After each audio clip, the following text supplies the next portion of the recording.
After just one free practice session, Formula One returned to the track at the Miami International Autodrome in Florida for the sprint qualifying session, which will take place tomorrow in the American morning before the weekend's main event. Oscar Piastri was the fastest driver in today's free practice session, followed by Charles Leclerc and Max Verstappen. As always, the first two sprint qualifying segments were on medium tires, while the softs would only be used in the final segment to decide pole position. In this morning's session, Ferrari once again struggled with optimization, especially with Lewis Hamilton, who is still far from the desired feeling. The two Maranello drivers worked hard to find the right setup, and it seems Charles Leclerc found a good balance, although the understeer, a trait of this SF25, still lingers in the red garage. The two Ferrari SF25 cars left the pit lane on medium tires for their first SQ1 stint. Attention was focused on tire warm-up, essential to maximize the initial grip of the Pirelli tires. After some waiting in the pits, the green light sent the red cars onto the American track. During the outlap, the drivers received numerous instructions via radio from the engineers. To warm the rear, heavy use of the brakes was made while the front tires were prepared with zigzag movements. At the entrance of the final corner, push mode was activated and the flying lap began. Lewis Hamilton struggled in Sector 2, having trouble rotating the car and missing the apex in several spots, compromising his time, which was good enough for 6th. Charles Leclerc, 7th, appeared more restless at the wheel, but did not achieve better times. The Monegasque driver had room for improvement in Turn 8, where on exit into the second sector, he could not fully use the throttle on the long straight leading to the end of the lap. He also needed to refine braking into Turns 1 and 11 to optimize entry. His Maranello teammate also received targeted feedback, especially on managing rotation by adjusting differential settings. After a cool-down lap, both drivers prepared for another run. On his second flying lap, Charles Leclerc was forced to lift due to a mistake at turn 11, where he completely missed the apex. There was still time for another attempt. Lewis Hamilton made a similar error on the next lap. Although advancing to the next segment was not in doubt, the times recorded so far, 8th for the Briton and 10th for the Monegasque, weren't particularly promising in this opening phase of the sprint qualifying session.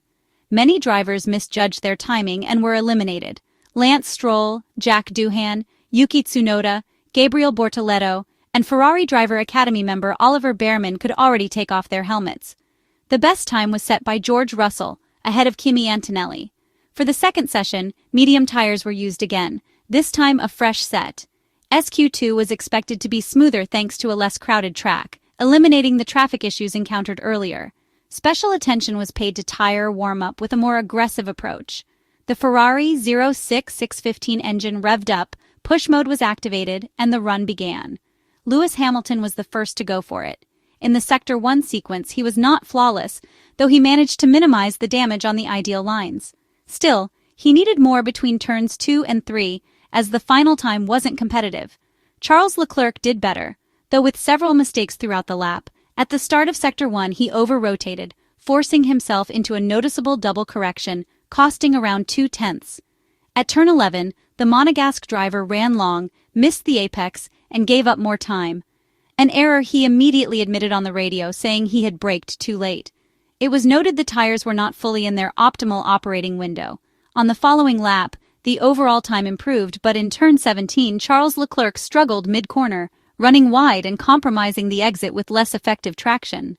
With a good final lap, Lewis Hamilton managed to climb out of trouble, ending up 6th, 0.4 off Lando Norris's best time. He was followed by Max Verstappen, Oscar Piastri, Kimi Antonelli, and Charles Leclerc. Eliminated were Nico Hülkenberg, Esteban Ocon, Pierre Gasly, Liam Lawson, and Carlos Sainz.